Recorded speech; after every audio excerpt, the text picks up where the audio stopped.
Financial explorer news में आपका स्वागत है। मैं हूं संजय पुरी। जैसा कि हम सब जानते हैं कि जब हमारी स्टेट में आर्टिकल 370 और 35A हटा, उस समय हमारे जम्मू कश्मीर में ऐसी सिचुएशन बनी कि यहाँ पे यात्री आने बंद हो गए, यहाँ पे जो टूरिस्ट आते थे वो आने बंद हो गए, यहाँ पे जो बिजनेस एस्टेब्लिशमेंट्स थी वो काफ़ी देर तक बंद रही और लोगों को काफ़ी आर्थिक मंदी का उस टाइम मंदी रही। अभी हालात थोड़े ठीक ही हुए थे कि उसके बाद कोविड-19 आ गया, उसके कारण काफ़ी देर तक 4 महीने तक यहाँ पे लॉकडाउन रहा। यहाँ पे जो फैक्ट्रीज थी वो बंद रही, यहाँ पे बिजनेस एस्टेब्लिशमेंट्स को काफ़ी लॉसेस आने पड़े, इसके कारण काफ़ी अनएम्प्लॉयमेंट भी हुई, काफ़ी यूनिट्स यहाँ पे बंद हो गए। और अभी जबकि एक आम नागरिक ये सोच रहा है कि वो अपने घर का चूल्हा कैसे जलाएगा, वो कैसे बैंक जो से उसने जो लोन लिया उसकी इंस्टॉलमेंट कैसे देगा और अपने बच्चों की फीस कैसे देगा वो स्कूल की। उस समय पे हमारे जम्मू कश्मीर में अभी एक प्रॉपर्टी टैक्स लगने जा रहा है। क्या ये प्रॉपर्टी टैक्स इस समय पे जबकि आर्थिक मंदी चल रही है, क्या वो ठीक है? इस विषय पे बात करने के लिए आज हमारे साथ जम्मू कश्मीर नेशनल कॉन्फ्रेंस के सीनियर लीडर देवेंद्र राणा जी हैं। हम उनसे बात करेंगे और जानेंगे कि क्या ये प्रॉपर्टी टैक्स उस समय में जबकि ये आर्थिक मंदी चल रही है, क्या आज ये ठीक है? देखिए, पहले प्रॉपर्टी टैक्स है, उसका मतलब क्या होता है? वो प्रॉपर्टी टैक्स इसलिए लगाया जाता है ताकि जो आपकी म्युनिसिपल कॉरपोरेशन सिविक बॉडी है उसको वो फंड्स मिले जो कि जिससे कि जिनकी प्रॉपर्टी है उनको फैसिलिटीज दी जाए, सैनिटेशन की, उनके रख रखाव की, बाकी रख रखाव की। आप ये बताइए, आप कह रहे हैं, सरकार ये कह रही है कि मैं 600 करोड़ रुपया लेने के लिए टैक्स लगा रही हूं कि जी 600 करोड़ की हमारी ग्रांट जो रुकी हुई है वो लेने के लिए हम टैक्स लगा रहे हैं। आप टैक्स लगाने से पहले फैसिलिटीज दीजिए, सीवरेज और ड्रेनेज का सिस्टम पूरी जगह बना हो पहले, फिर टैक्स लगाइए। आप स्ट्रीट लाइट दीजिए, आप सफाई का इंतजाम करिए, आप सिविक एमिनिटीज दीजिए लोगों को, फिर आप टैक्स लगाइए। आप सिविक एमिनिटीज भी नहीं दे पा रहे, आपने वार्ड बढ़ा दिए हैं। पहले आपके 30-40 वार्ड होते थे, अब आपने 71 वार्ड कर दिए।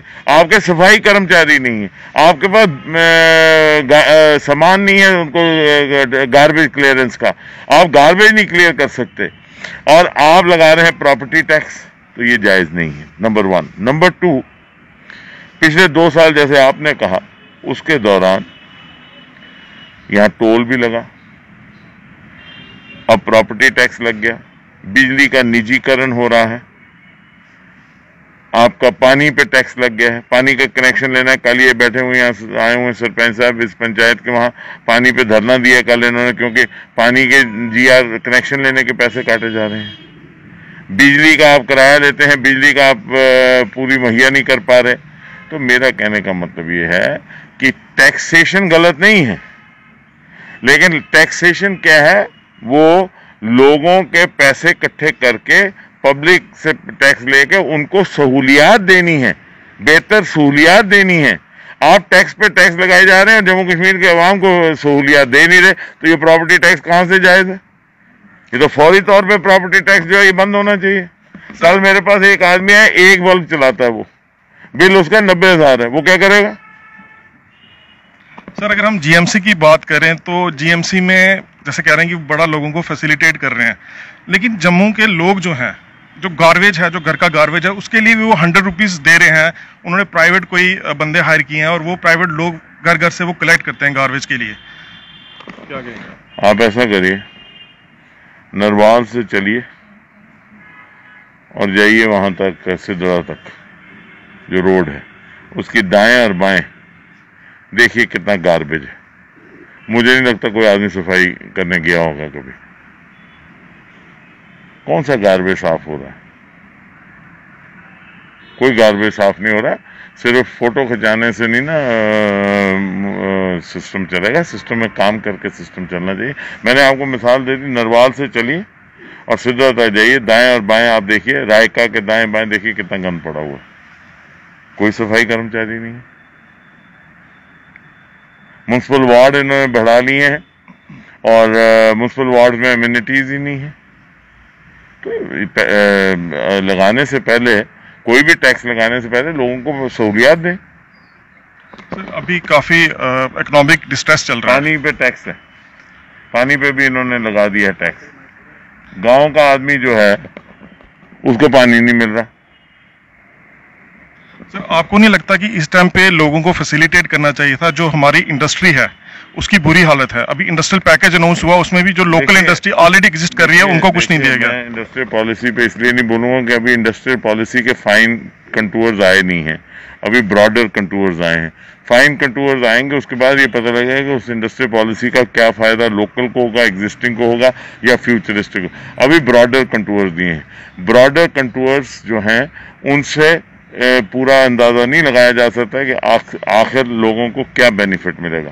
अभी उन्होंने broader control government of India ने किए, इन्होंने अभी रूल्स बनाने हैं, नोटिफाई करना है, वो रूल्स आ जाए, फाइन लाइन पढ़ के ही आदमी उस पर कमेंट कर सकता है। क्योंकि मैं उनमें से नहीं हूं कि जो ऐसे ही कमेंट करेगा या criticism for the sake of criticism करेगा। जब तक मैं डॉक्यूमेंट पढ़ूंगा नहीं, मैं उस पर कमेंट नहीं करूंगा। सर, अभी आप बात कर रहे हैं, जम्मू डिक्लेरेशन की बात चल रही है, तो अभी आप किन पॉलिटिकल पार्टी से अभी आपकी मुलाकात हुई है? देखिए, जम्मू डिक्लेरेशन एक सोच है और जम्मू डिक्लेरेशन का मकसद ये है कि एक जम्मू से आवाज निकले। जम्मू एक प्लूरलिस्टिक जम्मू है जिसमें हिंदू भी है, मुसलमान भी है, सिख भी, ईसाई है। वो आवाज ऐसी निकले जो पूरे जम्मू कश्मीर के लोगों को बांधे और आपस में प्यार और भाईचारे को बढ़ाए और जो दूरी है उनको कम करे और दिल्ली और पूरे भारतवर्ष के साथ जम्मू कश्मीर को नजदीक लाए और जो ताज है जम्मू कश्मीर भारत का वो इतना चमके, इतना चमकता सितारा बने कि उसको पूरे के पूरी रोशनी जो है उसकी वो पूरे हिंदुस्तान में जाए। जम्मू डिक्लेरेशन एक जम्मू से निकला हुआ प्लूरलिस्टिक जम्मू से निकला हुआ एक नैरेटिव होगा जो कि पूरे, उसके लिए मैंने सबसे कहा है, सब सियासी दलों से कहा है कि आप अपने सुझाव दीजिए। और मैं तो ये कह रहा हूं कि ओनरशिप भी मुझे देने की जरूरत नहीं है, आप ओनरशिप जो है लोगों को दे दीजिए, जो लोग चाहते हैं वो, और ऑल एनकम्पासिंग होना चाहिए जिसमें सारे स्टेक होल्डर्स हों, चाहे वो पुंछ राजौरी के लोग हों, डोडा के लोग हों, किश्तवाड़ के लोग हों, कठुआ के लोग हों, सांबा के लोग हों, बारामूला के लोग हों, कुपवाड़ा के लोग हों, केरन करना के लोग हों,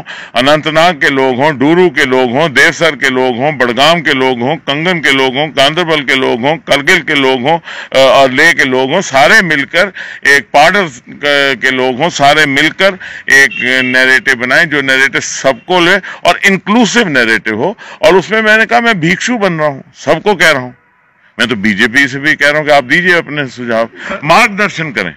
सर, बीजेपी वाले तो ये कहते हैं कि भाई देवेंद्र राणा जी के पास अब कोई मुद्दा नहीं रहा तो वो इसलिए अब एनसी को दोबारा से पॉलिटिकली रिवाइव करने के लिए वो लेके आए।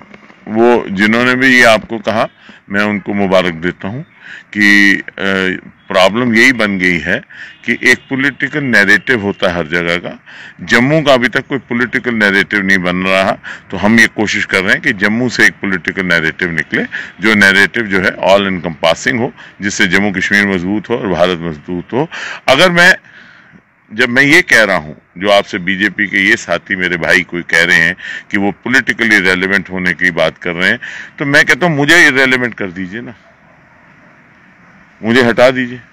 जम्मू डिक्लेरेशन को वो चलाएं, अडॉप्ट करें, चलाएं, क्योंकि ये मकसद मेरा, मैंने आपको पहले कहा कि सारे एक साल के लिए पॉलिटिकल लीडर्स जो हैं जम्मू कश्मीर के एक साल के लिए अपनी सियासत को अलग रखें, सबैटिकल लें, सियासत को पीछे रखें और पहले जम्मू कश्मीर के लोगों की भलाई के लिए एक रोड मैप तो बनाएं। हमारा रोड मैप यहीं बनना चाहिए, हमारा रोड मैप बाहर कहीं नहीं बनना चाहिए, हम यहां से रोड मैप बनाएं।